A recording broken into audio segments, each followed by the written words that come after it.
ఏమవుతుందంటే ఇండియాలో మెడికల్‌కి చాలా ఖర్చు డబ్బైపోతాం.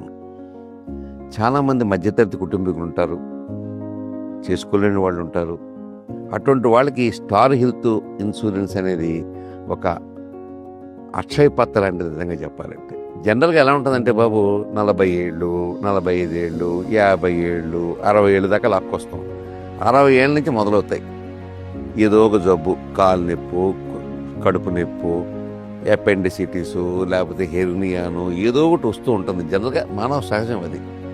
అటువంటి టైంలో ఇండియాలో ఎవ్వరూ కూడా ఇన్సూరెన్స్ చేసేవాళ్ళు. మీకు 60 ఏళ్ళు దాటినాయా? మేము ఇన్సూరెన్స్ చేయమండి అని చెప్పేసేవాళ్ళు. అరే 60 ఏళ్ళు దాటిన వాళ్ళు బతకకూడదా? అర్థమయ్యేది కదా నాకు నిజంగా చెప్పాలంటే. నేను 2-3 సార్లు వాదించాను కొంతమందితోటి. ఏంటయ్యా 60 ఏళ్ళు దాటితే బతకూడదా? నాకు అర్థం కాదు. ఇన్సూరెన్స్ చేయనంటారేంటయ్యా? అసలు ఏ టైంలో అవసరమో ఆ టైంలో ఇన్సూరెన్స్ చేయకుండా మానేసి మీరు సంపాదించుకోవడం కోసం మమ్మల్ని వాడుకుంటున్నారని కూడా పోట్లాడేవాళ్ళు.